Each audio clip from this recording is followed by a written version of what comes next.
The coffee has gone cold again. It's the third time this morning I've let the mug sit until a thin, oily film forms on the surface. I watch the steam vanish, wondering at what exact point the warmth leaves a thing. It's never a sudden snap. It's a slow, rhythmic surrender to the air in the room. I am sitting at the oak kitchen table that Mark and I bought 3 years ago. We spent 5 hours at the store arguing over the finish. He wanted dark walnut. I wanted something lighter, something that wouldn't show the dust. We settled on this. It's a medium honey tone. Neutral safe. Now I trace the grain of the wood with my thumb, feeling the slight ridges where the sealant has started to wear thin. Mark is in the shower. I can hear the hum of the pipes in the walls, a low vibrating groan that echoes in my chest. I know his routine by heart.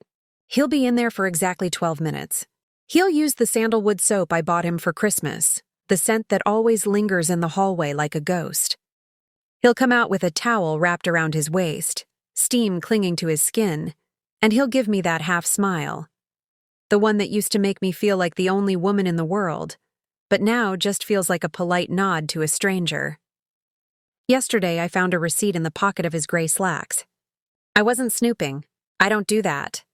I was just doing the laundry, the way I always do on Tuesday afternoons when the light hits the laundry room floor in long, dusty rectangles.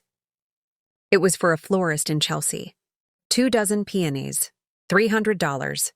I don't like peonies. They're too loud, too ruffled. He knows I love ranunculus, the ones that look like they have 1,000 paper-thin secrets tucked inside. I didn't confront him. I just folded the receipt back into a tiny, sharp square and put it back. Then I finished the laundry.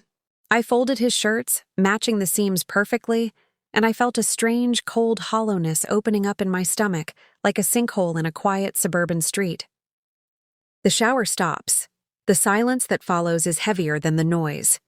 I remember when we first moved into this house. We didn't have any furniture yet. We ate pizza on the floor of the living room, the moving boxes stacked around us like a fortress. He had looked at me, his eyes bright and terrifyingly honest, and told me that as long as we had this space, this us, nothing else mattered. I believed him. I built my entire identity around that belief.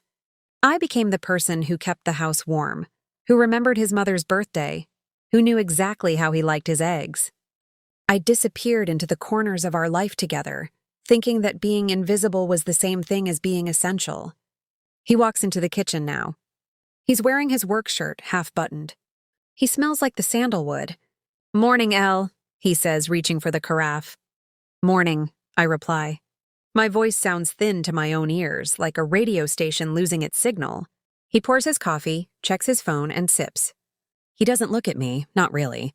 He looks at the space where I am, but his eyes don't land. I realize then that I have become a piece of the furniture. I am the oak table. I am the neutral finish. I am the thing that doesn't show the dust. "Busy day today?" I ask. I hate myself for asking. I hate the way I still try to bridge the gap.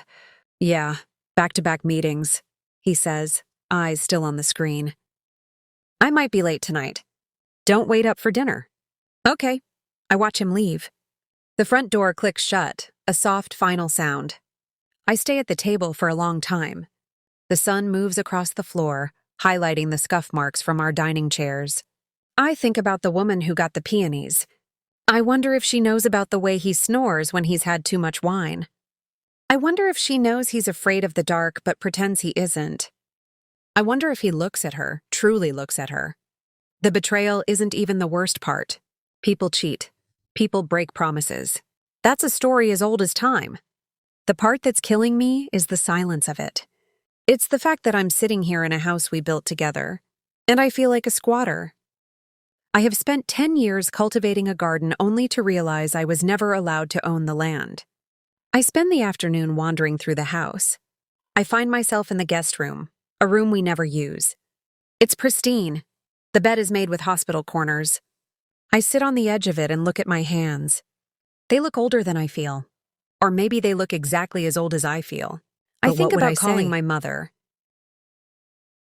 Mark bought flowers for someone else and I'm disappearing. She would tell me to fight for him. She would tell me to wear that red dress he likes and cook his favorite meal.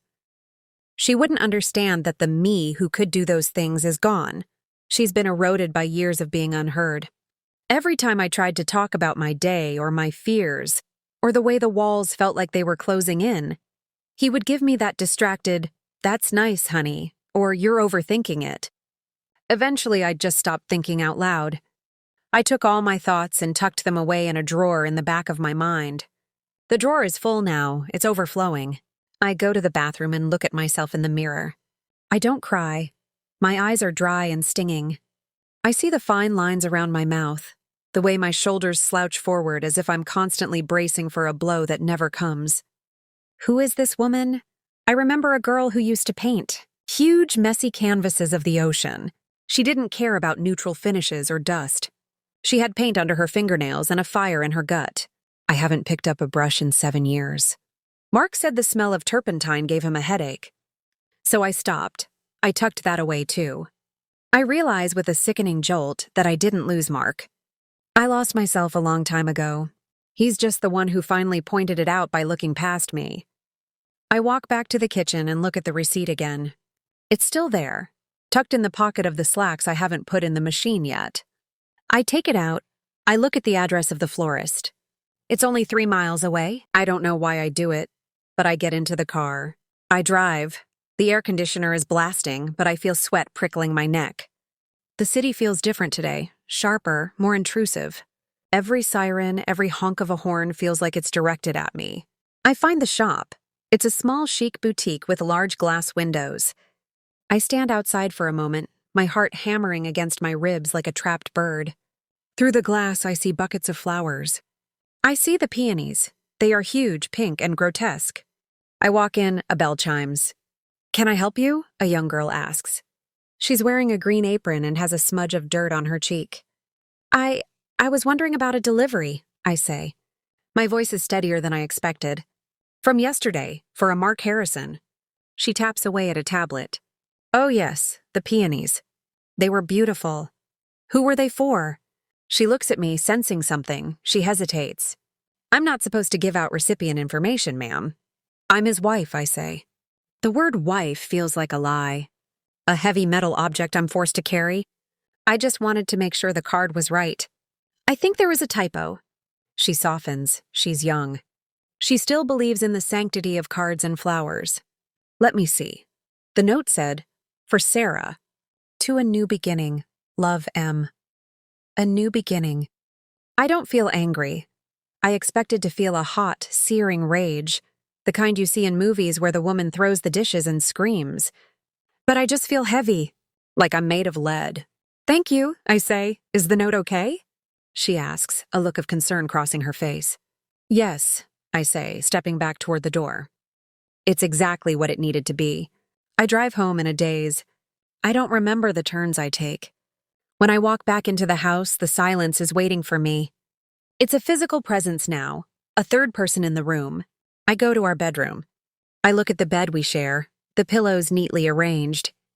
I think about Sarah. I wonder if she's young. I wonder if she paints. I wonder if she knows that new beginnings eventually turn into cold coffee and oak tables. I sit on the floor in the middle of the room. The light is starting to fade, turning the walls a bruised purple. I stay there for hours. I don't turn on the lights. I just listen to the house.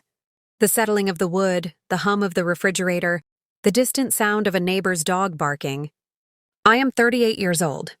I have a college degree I haven't used in a decade. I have a savings account with my name on it that I haven't touched. I have a car. I have a set of paints in a box in the attic, probably dried and useless by now. The realization doesn't come like a lightning bolt. It comes like the tide, slow, inevitable, and cold. He doesn't love me. He hasn't loved me for a long time. And the most terrifying part, the part that makes my breath catch in my throat, is that I don't think I love him either. I love the safety. I love the us I invented. But I don't love the man who smells like sandalwood and lies with his eyes open. I hear his car pull into the driveway. The garage door rumbles open. The house shakes slightly. I don't get up. I stay on the floor in the dark. He comes inside. I hear him drop his keys on the counter. "Elle?" he calls out. I don't answer. He walks through the house, turning on lights as he goes. The light from the hallway spills into the bedroom, cutting a sharp line across the carpet, stopping just inches from my feet. He stands in the doorway, his silhouette tall and imposing. "Elle, what are you doing sitting on the floor? Why are the lights off?" He sounds annoyed. "Not worried, just inconvenienced." "The peonies were $300, I say. My voice is flat. Dead. The silence that follows is different than before. It's brittle. It's the sound of a frozen lake cracking under weight. I can see him shift. He doesn't move toward me. He stays in the doorway, safe in the light. "Elaine, don't," I say. "Don't do the thing where you tell me I'm imagining it, or the thing where you tell me it's complicated. It's not. It's very simple." "I was going to tell you," he says. "The oldest lie in the book? No, you weren't. You were going to let me keep being the table.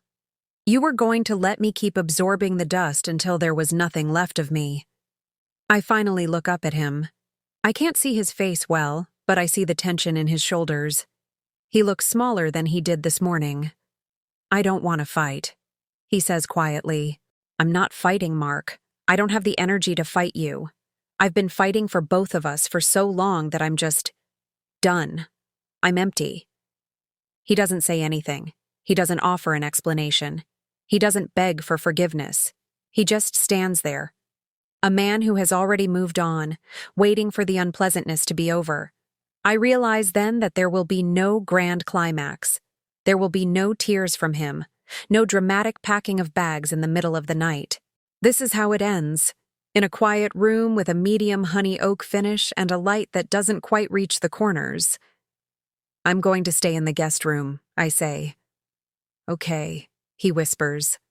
I stand up. My legs are stiff. I walk past him, making sure our skin doesn't touch. The smell of sandalwood is suffocating. I go into the guest room and lock the door. It's a small click, but it feels like the loudest thing I've ever heard. I lie down on the bed, the one with the hospital corners. I don't cry. I just stare at the ceiling. I think about the new beginning he promised Sarah. I wonder what my new beginning looks like. It doesn't feel like a sunrise. It feels like a long, gray winter. It feels like standing at the edge of a very deep, very dark woods and knowing I have to walk through it alone. I think about the paint in the attic. Tomorrow I'll go up there. I'll see if any of the tubes are still soft. I'll see if I remember how to mix a color that isn't neutral. I'm not okay. My heart feels like it's been flayed open, and the air is too cold against the raw parts. I don't know where I'll be in a month. I don't know how to tell my mother. I don't know how to unwife myself after all these years. But for the first time in a long time, I can hear my own breathing. It's shallow and shaky, but it's mine. The house is silent again. Mark has gone into our room. The light under the guest room door is the only thing I'm looking at. I'm still invisible. I'm still alone. But the drawer in the back of my mind is open, and I'm starting to take things out, one by one, and laying them on the bed around me. It's not much, but it's a start. The moon comes out from behind a cloud, casting a pale silver glow over the room. I watch the shadows shift on the wall. I wait for sleep, knowing it won't come for a long time. I just lie there, a woman in a room, learning how to exist in the silence she didn't choose, but finally owns. I'll have to buy my own coffee tomorrow. I'll have to learn how to make it for one. I wonder if I'll let it get cold. I think, maybe, I'll try to drink it while it's still hot, while I can still feel the warmth. I close my eyes. The dark isn't so bad when you stop pretending someone is there to hold your hand through it. It's just dark. And eventually, the sun comes up. It always does. Even if you aren't ready for it. Even if you have nothing left to show the light. Would you like me to explore what happens when she goes into the attic the next morning?